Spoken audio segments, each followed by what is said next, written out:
Good morning, y'all. So, put them some new food in the cage.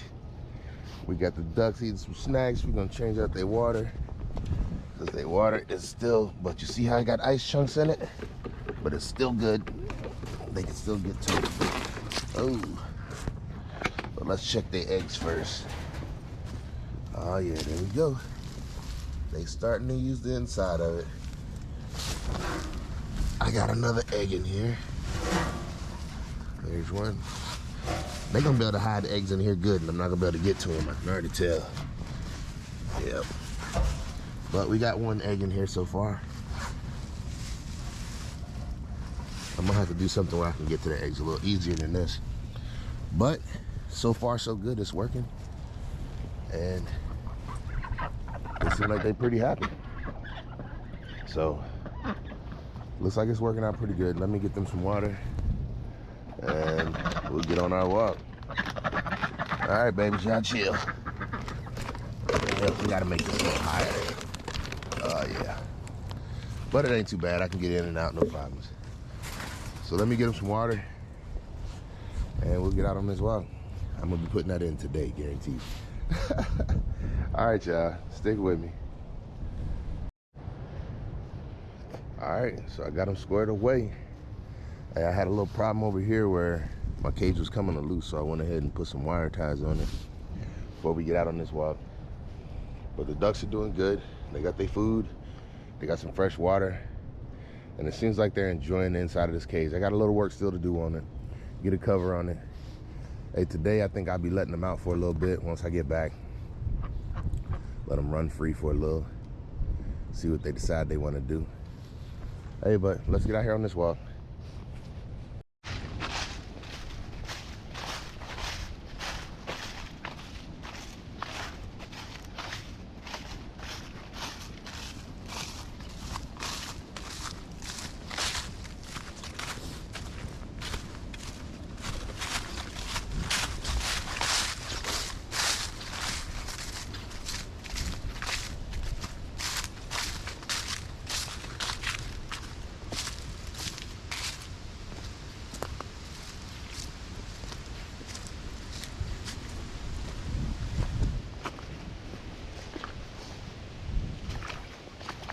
Oh yeah.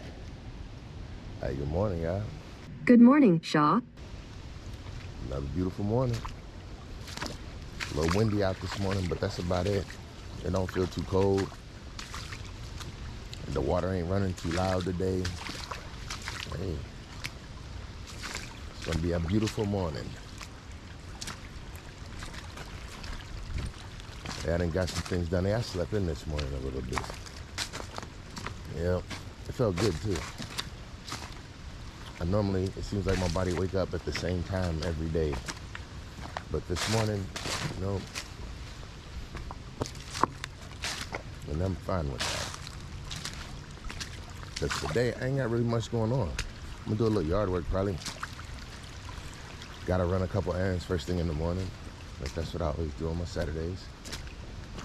So, for me, really? I feel like, I don't know, everything that I didn't get done this week because of basically by the time I get home, almost at my lunchtime, it feels like the sun be going down. And then I have to do stuff like pick up the kids from school or help get them from school or something like that. So it don't be much that I can really do in my break these days. And it's not a problem. I feel like that's how things go. Even with it being raining and cold, I ain't getting out and doing as much yard work with this tractor with Penny is nowadays, so. But today's gonna be a nice day, tomorrow's not. So I guess I'll get something done in the yard today, because tomorrow I won't be able to. That's how it's gonna be every other day, it feels like. It's all good. We'll still be out here, and that's how it matter. I feel like I could be out here longer than I want to. Longer than normal. Not on camera though. But today, I really ain't in no rush. None whatsoever. I wonder if this is like a relaxed day for me. Like a cheat day. Because I'm not in a rush. Does that mean I'm not about to hurry? No, it don't. still gonna get the most out of this morning. Hey, yesterday I think from doing so much activity, I know this sounds crazy, but yesterday my lungs felt tired. I know that sounds crazy, but I'm saying I went skating the night before, came out here, went hiking, then went swimming, and then I went to work all day. Hey, that's not gonna work out for you. I was exhausted yesterday. I slept. I'm saying I fell asleep earlier than normal, and I woke up later than normal. My body was tired. I felt it, but yesterday was a good day at work, though. But that's what I'm saying. To me, like, I give my legs a workout on the skating rink float, and out here. Get my arms a workout in the pool, and out here. But my lungs, they get a workout everywhere I go. Whew, this hill getting me today too. That means I wasn't rested enough. But I'm feeling good today, y'all. Yep. Hey, I tell you, I stayed very, very active. At least I tried. I used to run my step counter, and then I felt like the new step counter, it was making me feel worse. And the reason I say that is because I don't know if it was more accurate or less accurate. But what I do know is it made it seem almost impossible to get my step goal of 9,000 steps a day. And I know I do more than that. Like, I'm certain I do. I can use my step count on my phone, but it ain't the same. I really don't care about a step counter. Before a step counter, I was active and I stayed in shape. I guess what I'm saying is a lot of times I spend too much time focusing on the things that ain't important. And that a lot of times shifts my energy or my emotions. It's like a little thing like whether or not I'm getting my step count. Really, does that matter enough to make me upset about not getting my step count? Before a step counter, I managed to stay in shape, doing exactly what I was doing. I guess having a step counter just gave me a new goal, but it also gave me a new thing to look, I guess, at myself hard. I don't know where I'm going with that one. I guess what I'm saying is sometimes we put things in our lives to make it seem like we're not doing what we should be doing. I guess it's being so focused on the small details. Ooh, that's a tough one, because I feel like you should be focused on it. I don't know, that's a tough one. Because part of me feel like I'm speaking to a disciplined person, which is me. Part of me feels like I'm speaking to a undisciplined person, which is also me. So what I'm saying is, gotta be careful with that. I don't know, man. Hey, I feel like sometimes when I speak, it's all about the perspective in which my words are being heard. Two people could be hearing the same thing and getting a whole different point of view from it. And I feel like, I don't know.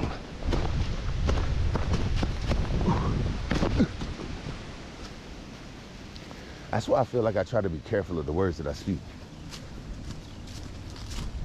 Because I feel sometimes whatever is said, it's all about who is listening to it and how they perceive it as to how those words are taken. And that's why words are taken out of context. Is that right? Let me look into that one. I don't know about that. I think it's all about perspective. You know how people say something and then sometimes you have people laughing and they be like, what? And they be like, you said, and they be like, oh man, get your mind out the gutter. But see, that's what I mean.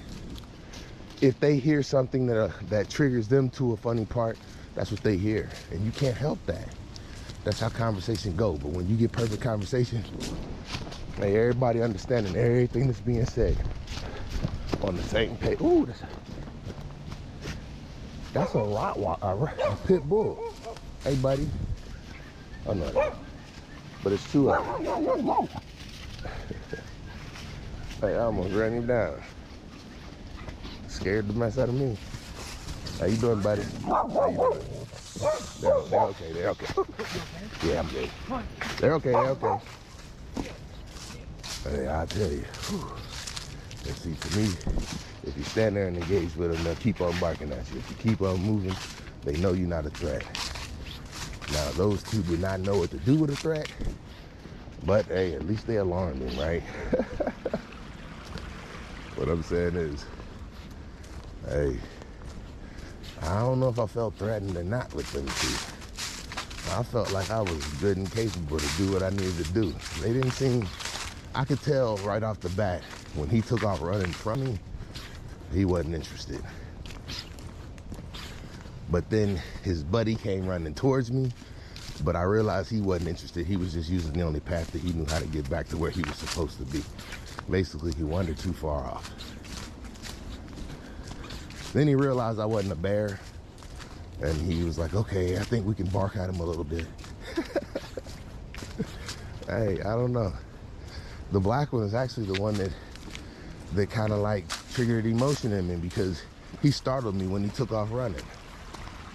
I didn't notice him with him being all black and off to the side until he darted away from me. But I was running towards him, so he thought that I was coming after him. Yeah.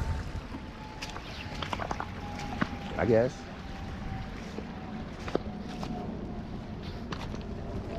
That's what I wonder, like if I ever had a dog and I brought him out here off leash, ooh, what would they be doing? That's another thing that makes me not want to do certain things, like get a dog, because I wouldn't want to walk him out here off leash, but I would want my dog to be a little bit more aware of what's going on out here. But I guess she would be more aware because they would be out here with me every day and they would understand they're supposed to be aware. Alert. But then, would they be aggressive? I guess this is something I'm gonna need to look into. That's why I want to talk to those people that I met the other day that are dog trainers, because I want to figure out like what would be the best method to have a dog. I would want them to be walking right here beside me the whole time. But how could I expect a dog to be that disciplined when I come out here to have fun and then he got to be forced to not do nothing? No, I want him to be able to run and have fun too. Do what you do. Run up ahead and find me a clue. Yep, that's what I'm saying. You see somebody, bark.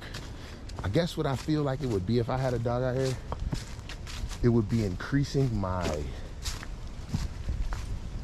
bubble of alert. They should be able to smell stuff, just like the animals out here can smell me coming. I don't know how they don't be seeing me coming.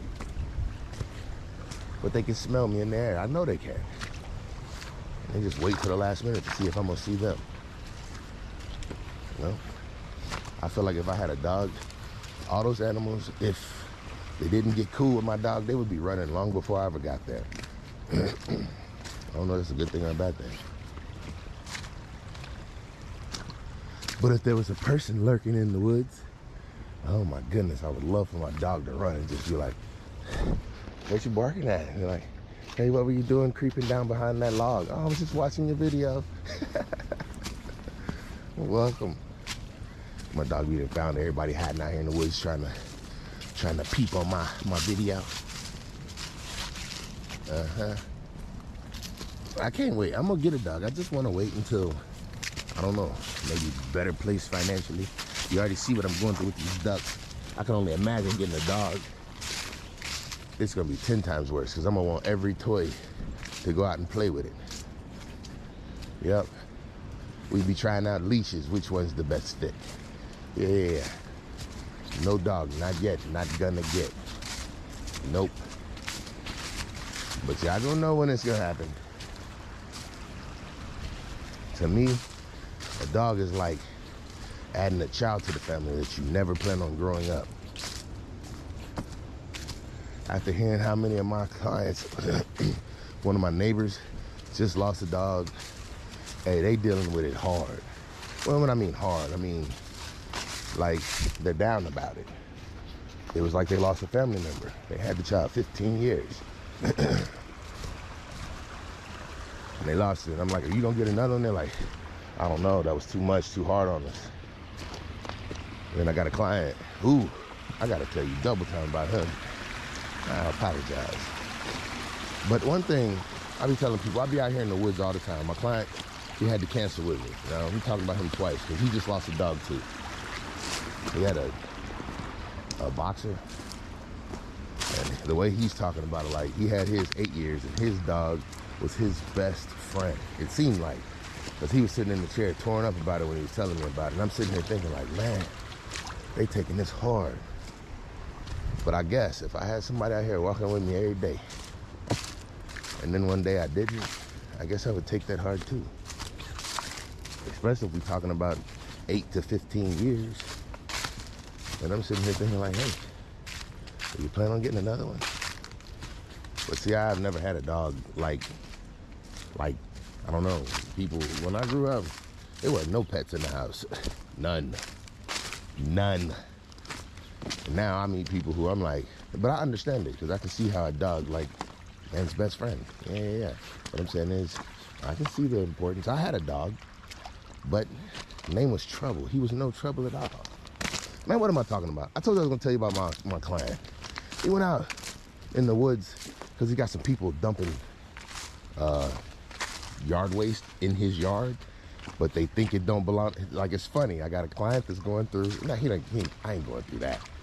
But basically, he got neighbors who just take yard waste and they put it in this one area next to his house. And it's like, why are y'all doing that? And it's like, oh, it's just their area where they compost that, like a community compost. And he's like, well, your community compost is kind of in my yard, so stop doing it. So he's got a couple neighbors, I guess, that are composting in his yard. So he went out to try and find his property line markers. And while he was out there playing, he got poison ivy in his hair. So he had to cancel his appointment. So, hey, when they say when it rains, it pours, that's what I'm saying. You hear what this man is going through. People dumping stuff in his yard. That's got to be frustrating to you, right? Oh, goodness. Come on, not you again, buddy. At least you're not barking this time. You're a friend now. Yeah, he caught me off guard that time. All right, you too. Hey, he didn't bark at me that time. We good. And see, that's cool with me. I don't mind that. You didn't startle me. Yep. And that's what I mean. I hope my dog do the same thing. But now, if somebody look like they doing something creepy, you just give out a growl. That's it. What do you see, boy? Hey, I remember last year when I was a kid, that was probably the best. Like, you felt like you had a best friend in Lassie. Yep. That was crazy. So, hey, that's what TV and entertainment is all about. Hey, I love it. Hey, so what I was saying, like, you hear how things seem to like pile on top of each other. And it's stuff that you can't control. Like, who would have thought that everybody collectively would want to start piling debris in his yard? Who would think that? Who would think that him correcting his problem would give him poison ivy?